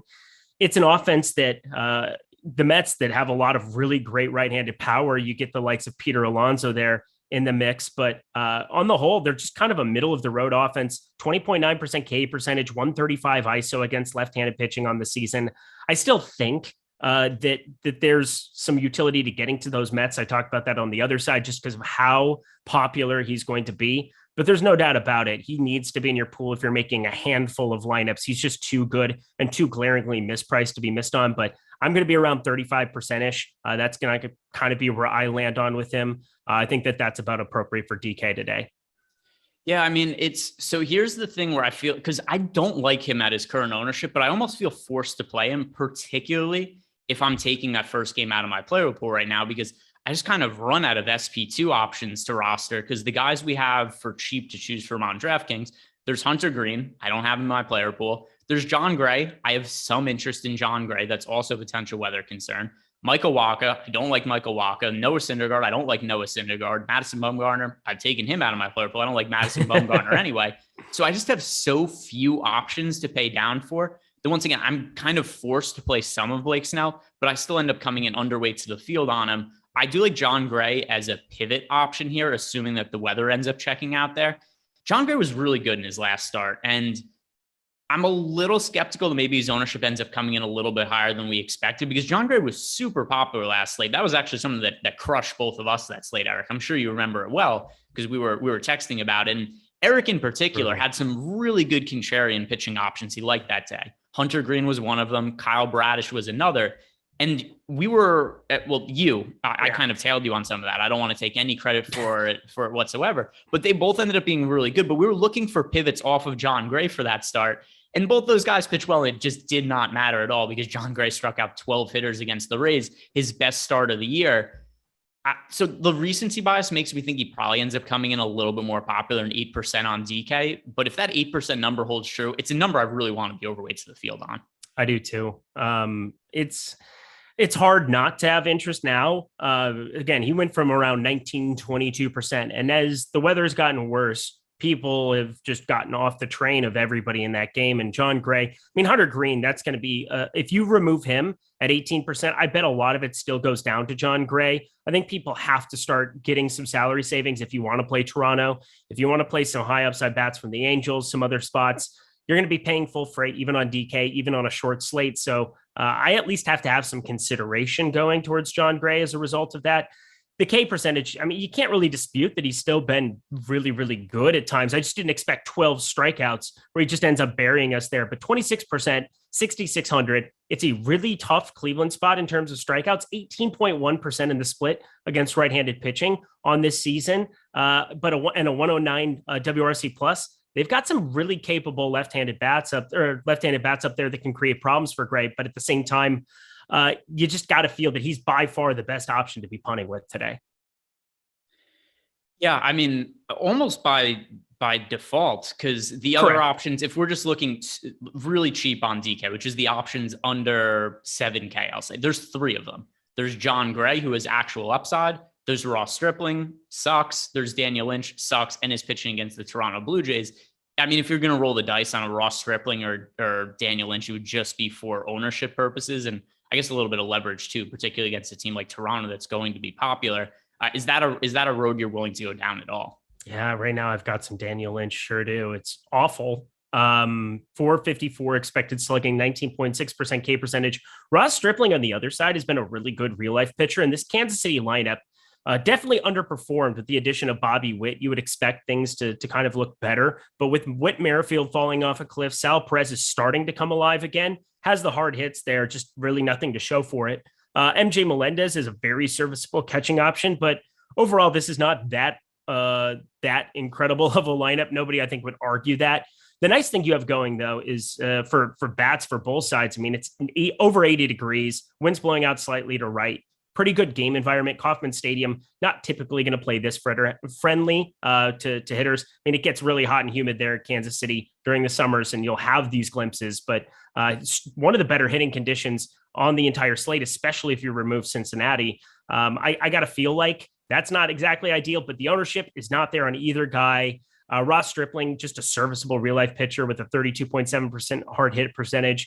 I think in 150, you're just throwing in shares of these guys to get to the top end bats. You hope they get 10, 12, and you hope nobody goes nuclear, but you have enough upside at the top end. It's still going to be the priority build for me, trying to get to, for sure Javier, Snell, and then some Robbie Ray.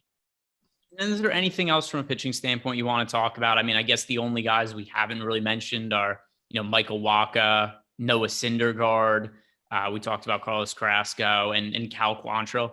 Not guys I have a lot of interest in. Actually, there's a little bit of ownership going to Noah Syndergaard. I guess that kind of makes sense from a name standpoint, but I haven't rostered Syndergaard really at all this year. Is there anything else you're really getting to from a pitching standpoint? Yeah, Robin Williams meme. What year is it? I don't really have any desire whatsoever to be rostering Noah Syndergaard. The guy has the worst caper. Like, if you just blindly asked somebody on the street, or I guess you would have to kind of have some kind of baseball expertise to be like, what's his K rate? But Noah Syndergaard has a lower K rate than Michael Wacha this season. Think about that for a second. 16.8% for Michael Wacha, 15.9% for Noah Syndergaard.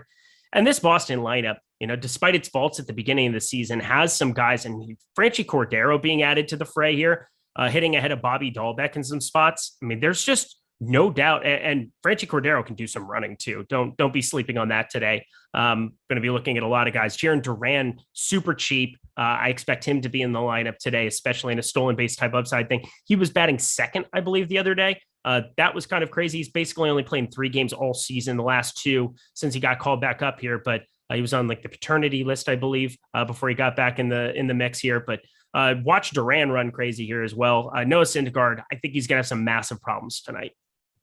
Yeah, I tend to agree with that. Also, if anybody gets on base against Syndergaard, it's almost like a walking stolen base. He does not hold runners well at all. Didn't earlier in his career, doesn't now. And now he lets more guys get on base, which is also problematic because he's not generating strikeouts anymore, like you said. Career low, 15.9% K rate for Noah Syndergaard. A lot of contact against him. It's just going to lead to issues when there's that much ball put in play, guys getting on base, and then him not being able to hold runners. So I see that the exact same way. And then also, like I mentioned before, that was Alex's free bet of the day, under strikeouts for Noah Syndergaard. I certainly think that makes sense. That line is set at 4.5. Let me look at his. I mean, we just mentioned how low the strikeout totals are for him for the year. How many times out of 8 starts do you think he's had 6 or more strikeouts? 1. It is 2. I tried. But either way, not all that frequently, and that's out of 8 starts. So I agree with Alex. I think the under makes sense. Want to move on? By the way, under what circumstance are you walking up to people on the street and asking them for strikeout percentages for pitchers? I don't know. It's just a ridiculous thing that I said. Realized that there wasn't a way to phrase it to like make it normal. I'm just saying that in your brain, if you ever thought Michael Wacha, just knowing him and your perception of him, would have a higher strikeout rate than Noah Syndergaard at any point in Noah Syndergaard's career, you would be kind of astonished by that fact. Yeah. Stop jerking. Cheaper than Tinder. That is going to be Eric's new catchphrase as he tries to recover some of the money he lost from his. We did the show together where we said we were trying to guess what the first word segments are after it does the naked HD XYZ. We're trying to guess what the first phrase is. And Jordan cashed a fuck Tinder ticket yesterday. Congratulations. Ooh, way to go. nice. Way to go, Jordan. Very Klein. nice. Today, stop jerking cash. What cashed earlier in the day, Jordan Klein? You got to remember. Yeah. By the way, I'm going to talk to our dev team. We'll start getting data on this to go up on Odd Chopper. Yeah, it was something like 18 plus and yada, yada, yada. It was a really long one. It was the long shot Kentucky Derby type winner of the Pornbot Challenge. We're going to start calling it the Pornbot Challenge, where you try to guess the first sentence. That is the new bit. We need features. We need segments. We need a sticker for it. We need it added to the fray, but it is now the Pornbot Challenge. And if somebody correctly guesses that first segment during the thing, I'll give you a free month of Awesemo Plus Platinum. Let's do it. We could do that. And then also for the segment, I'll do it later. I need to find one of the Zoom filters with like a porn mustache. You can do it. And it'll be good to go for the actual segment. But that'll be great. I know that we're trying to find ways to give away a potential month of Awesemo Plus Platinum, but we also have other deals. If you guys just want to sign up right now, maybe the NBA season is ending and you're trying to play baseball. You want to find out how they get DFS action. Well, good news for you, because if you're signing up for an Awesemo Plus membership for the first time, you can get 50% off if you sign up using the promo code MLB Live. It's all one word, all capital letters, MLB Live. That'll get you 50% off your first month of Awesemo Plus Platinum. stop guessing, start winning. Join Awesemo Plus today. Let's head on over to the stacks now. And first, as it pertains to the weather, are you approaching the offenses any differently than you're approaching the pitchers? Yes, I am, because I mean, I want to play Toronto and I'm going to play Toronto, but I have some really strong interest, and nobody has interest in playing Boston today.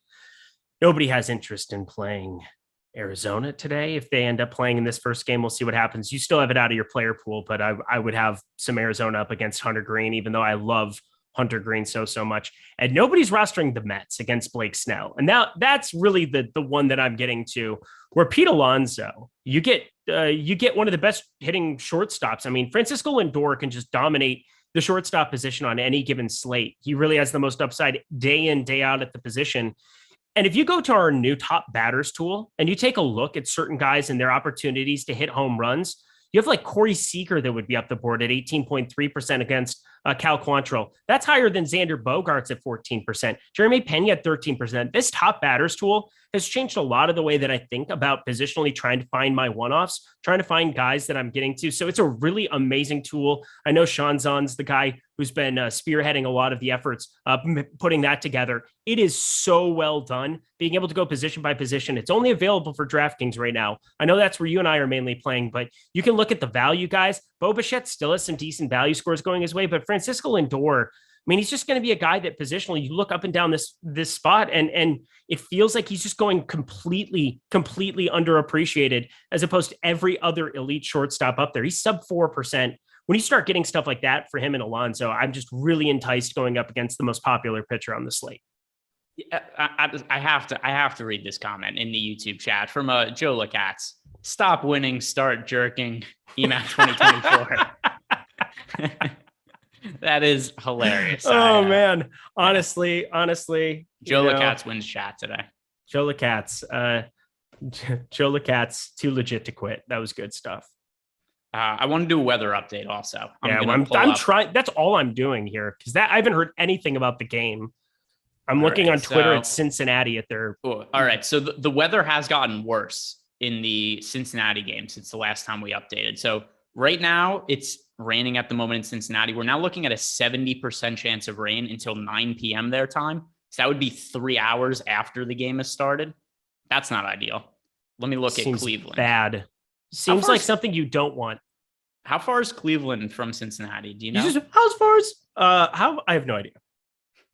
I mean, I know they're in the same state. By the way, the Cleveland weather doesn't look great right now either. It is not raining at the moment, but 100% chance of rain when the game starts. Then a 60% chance of rain. And then we've got an hour of clearing, then 90, 80. Mm-hmm. As of right now, if you were making me guess whether the games play or not, I would say neither of them play based on the information I just looked up. That would be my best guess. Cool. Cleveland, 250 miles northeast. Look at that. Terry McBride coming with the info. Let's see. Yeah, I think, all right. So my Arizona stacks, because I had a couple of them against Hunter Green because I was going to play Hunter Green, and I just don't think I'm going to. And it was just my main, I made like 3 main lineups for DK today, along with like doing some 20 max stuff and playing the $4 and doing whatever else. And I think I'm just going to remove everything from those first 4. Yeah. So, I mean, really, we're going to just be building lineups until 5:10 p.m. Do you want to just keep live before lock going for an hour and 40 minutes? Huh? Jordan Klein, you ready? Yeah. Jordan's muted, but I'm a good enough lip reader to know what he just said. It appears Jordan is not in favor of doing that. Ron Burgundy, poop in your mouth. Yeah. I mean, I also have dinner to eat at some point, and that's somewhat I understand that the game was just delayed, but at the same time too, they only delayed it by 5 minutes, which is weird. What's the point of that? What? Yeah, did you see that? Yeah, 10 minutes, but still. Yeah, expected to start. My best guess is I don't think either of those games play. So that's how I'm going to approach it right now. If we get more favorable looking weather a little bit later, then I'll adjust the Cleveland game. But at least as of right now, I mean, we've got 18 minutes until the Arizona Cincinnati game starts. I'm taking out of my player pool. I'm not going to be playing it. Have you made a final decision? I know people are saying really talking about the weather again in chat. Unfortunately, this is the most important part of the slate today. Welcome to the important part of the slate. Again, everything matters. It's just like a 3-game NBA slate when it's like some random bench player that might not matter on any other day on planet Earth. This one really matters. And I think this would matter even on a 12, 13 game slate. You're talking about really high upside arm and Hunter Green, and you're talking about 2 offenses in the best, 2 terrible offenses, but still in the best ballpark you could possibly be in for power. More home runs hit out of Great American year in, year out than anywhere else. So I think it's kind of a bummer, but yeah, I'm going to take it out here now too. All right, so let's get back to talking about the offenses, and we have to focus on the Toronto Blue Jays right now, taking on Daniel Lynch and the Kansas City Royals. The Blue Jays are projected for 23.5% ownership on DK, with a 21.3% chance to be a top stack over on FanDuel. They're also going to be popular. There should be a surprise to nobody, but even more popular than they are on DK. 26% ownership, 20.6% chance to be a top stack. Without a doubt, this is a really good spot for Toronto. But how do you view their chance of upside relative to the mass amount of ownership going to them? How could you not be in love with them against Lynch? And Lynch is a guy that I've tried to make a thing. Not necessarily the linchpin of my lineups, that's for sure. But he's been a guy that I feel like at 43.8% hard hit percentage, a 454 expected slugging, 19.6% K rate, and a 10% walk rate, he's just not very good anymore, or just was never good to begin with, because, even though he was a highly touted prospect, it's whatever. I was playing him kind of as a priced down guy. You could take shots 6,300, but he's just proven to be really bad at throwing baseballs. And so this Toronto lineup, if I lived in a legal state, like you, my friend Greg Ehrenberg over there are a lot of fun things that you could be building towards. I'm doing it on Prize Picks the best that I possibly can, but I mean, every single batter has north of a 438 expected slugging in this lineup. Like, there is not a bad person to get to 1 through 9. And when I say there's not really bad, there's only good options 1 through 9. So this version of this lineup looks ridiculous to me. You don't have the Bradley Zimmer, Raimel Tapia garbage there. What in God's green earth am I looking at? What? I don't know. Did you click on a link that was posted in YouTube chat? Yeah, Jordan Klein just coming through with random graphics. Yeah, it's called Raid. Yeah, I was gonna say I'm not doing the more developed weatherman segments over here. That should be Greg Ehrenberg's face on the top. Come on now.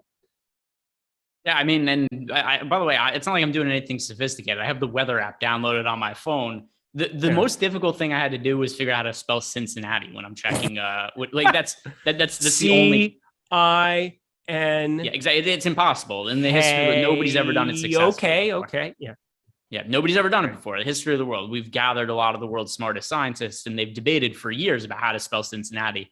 There's been no conclusion that's come there to. It is again. But I have found out that if I spell CINC in the weather app, Cincinnati pops up, and I just go, "Oh, I don't know what you heard about me. Yeah. I'm a mother trucking CINC." Thought it was what funny. A stretch that was. She in the show, she begging for dollars. She got a thing for that Gucci, that 50, that product. Smoke a little G. I'm just gonna let you keep going and bury yourself. Although, I mean, we've got 14 minutes left here before I know maybe because I know that Eric before was proposing that we stick around for an extra 2 hours to, maybe talk this later or whatever. I'm not going to do that, but maybe Eric will just stick around and rap for you guys. Do you need me to rap? Hours. Do you need me to rap something? I feel like I haven't done the ludicrous from I haven't done that in a while. I don't think I've ever done that one, right? Watch out, man. It's ridiculous in the club looking so conspicuous. And these women all on the prowl. If you hold it steady, I'm going to milk the cow. Let's go. Come on now. Forget about game. I'm going to spit the truth. I won't stop till I get them in their birthday suits. Is there contrarian offense you like to stack today? Yeah, the New York Mets. I like them a lot. And you should stack them up and fire them up at will. How about that? There you go. Sassy McSasser pants. Yeah, so I agree with most of what you said over the last few minutes, with the rapping being an exception.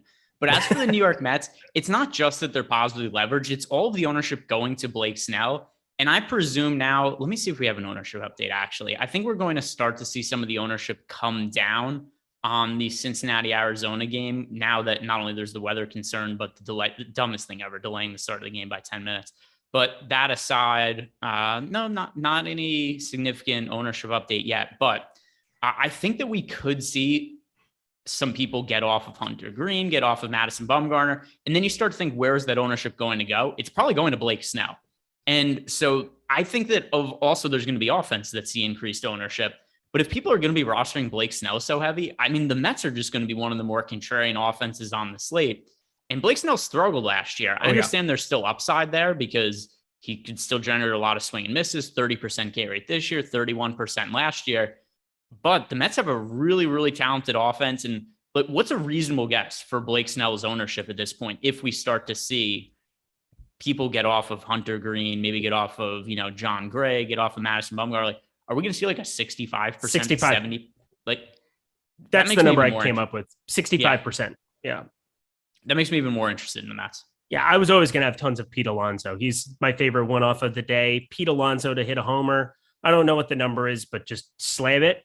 That'd be cool. Let me take a look at Odd Shopper. Let's see what we have him in terms of ROI. But I mean, it's just because somebody's like plus 250 around the board doesn't necessarily make them. I mean, Aaron Judge has had like a 30+% expected ROI every single appearance for the last week on Odd Shopper. I mean, it's been a very profitable bet, and we're here to make money regardless of what it looks like, even though it's some of the shorter home run odds that exist on the board. Pete Alonso today, negative 4% expected ROI. That's on the under. There you go. Over, he's at plus 310, 21% expected win percentage. So not that great. That seems a little bit short, but if you can get him in any kind of a better capacity, that would be more intriguing. Yeah, you should be north of plus 310 in that ballpark, but still, Blake Snell giving up hard contact. We only have a 3-game sample size for the guy too. And, he got very lucky, very, very lucky in that St. Louis outing. I was pretty much all in against him with St. Louis bats, Milwaukee, Philadelphia, his other 2 outings. So he's had some tough spots, but yeah, these Mets righties, there's a lot of them and they look a lot better. This lineup up and down looks a lot better than it's looked in previous iterations now with JD Davis batting 6th. They don't have to have too many lefties out there. They basically just have Jeff McNeil. That's it. So really good spot with Mark Canha starting to have a bat that's waking up. Brandon Nimmo, I guess, leading off then there too, left on left. But yeah, I'm with you. I think the Mets are just awesome today. Yeah.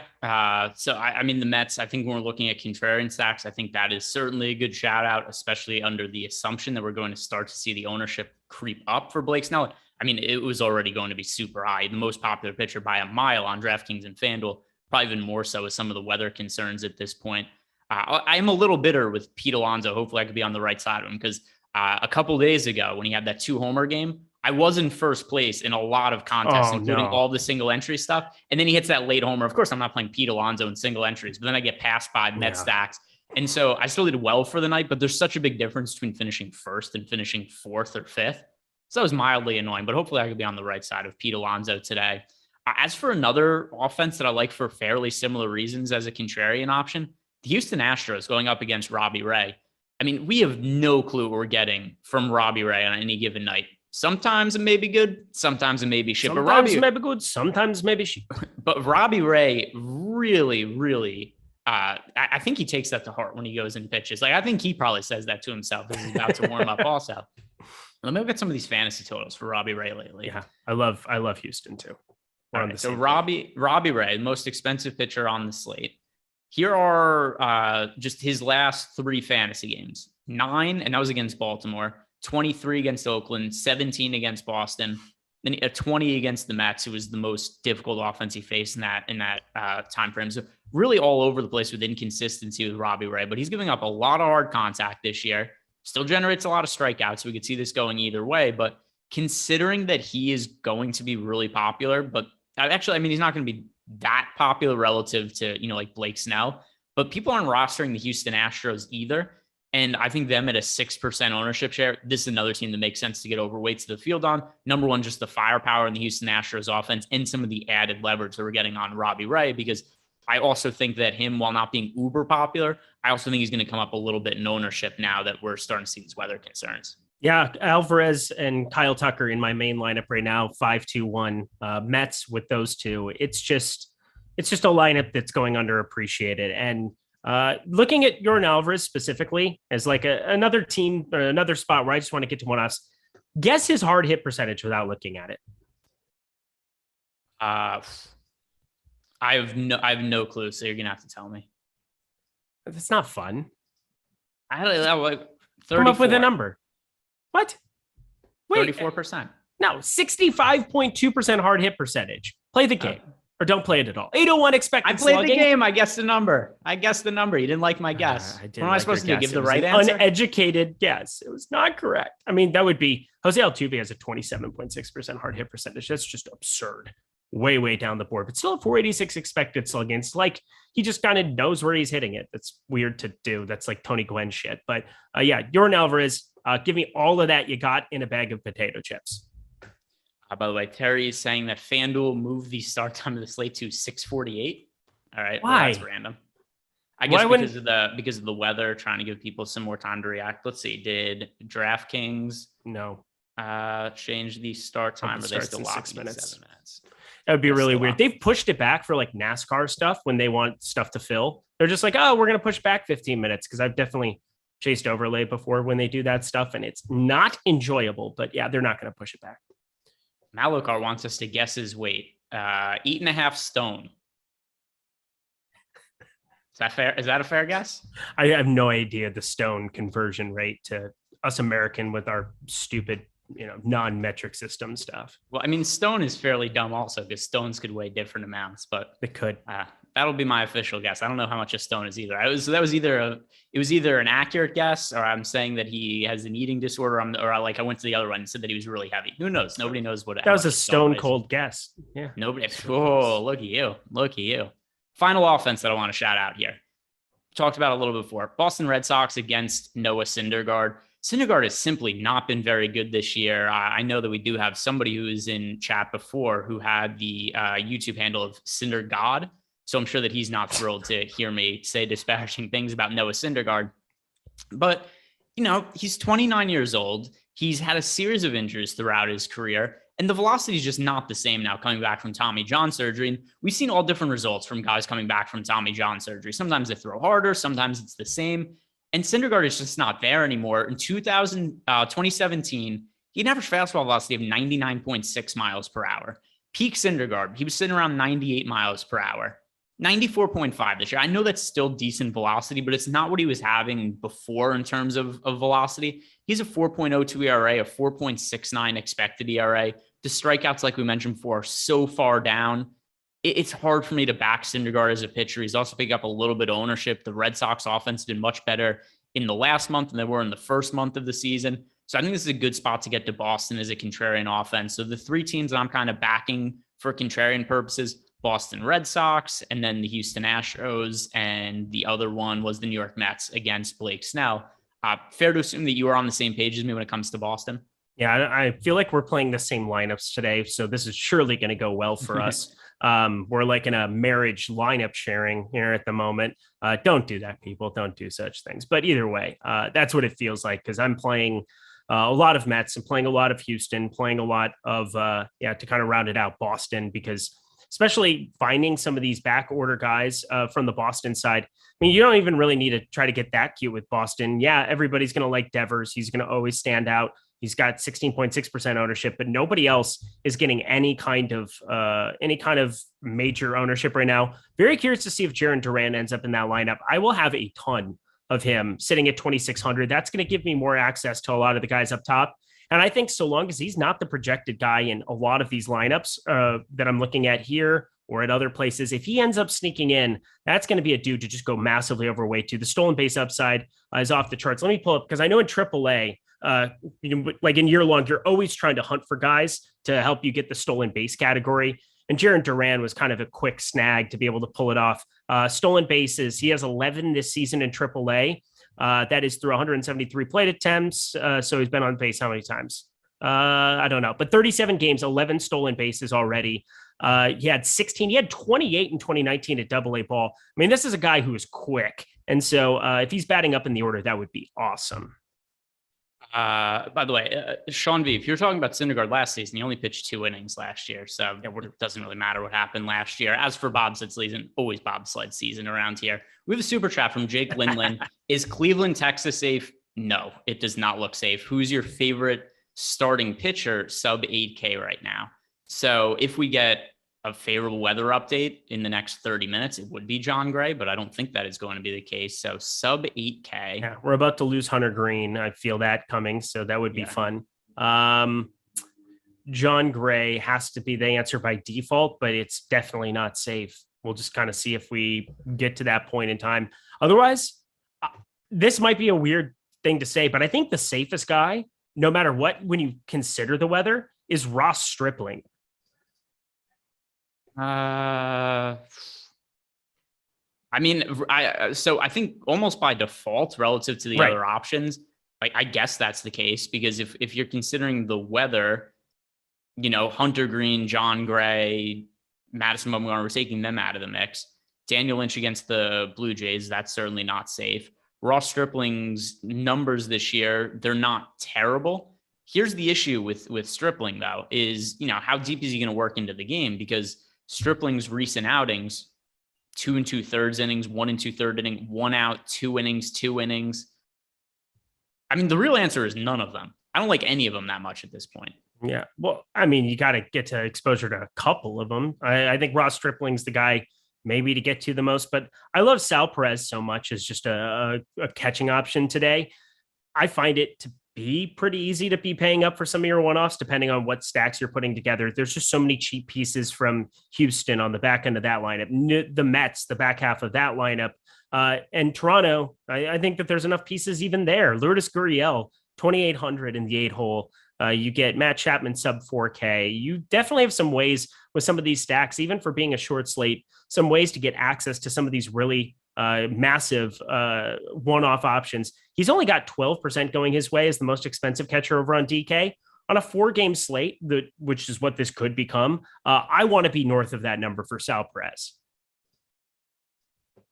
Where am I at with him? I mean, I'm going to have to scrap all these lineups in a minute anyway, so what does it matter? But Perez, yeah, I'll probably end up being overweight to Salvador Perez. Here we go. Rangers and Guardians will be delayed due to inclement weather Monday. All right, I'm going to end up, we're about to finish the show. We're at lock. Cincinnati, Arizona, not my player pool. I'm about to remove Cleveland and Texas as well. Is that something you think you're going to be doing? Yeah, I think so. Fun times. Right. Well, there it is. Be on the lookout for any kind of weather updates. It's going to be very, very pertinent and important for this slate. It's massive news. The one game's already locked on DraftKings, hasn't locked on FanDuel yet. If you're playing on FanDuel and you have the opportunity, I would recommend you take that game out of your player pool. If you want to get risky and chance it, go for it. Not what I'm doing today. Other than that, like the video, subscribe to the YouTube channel. Good luck today. We're going to need it dealing with the weather. Oh, yeah.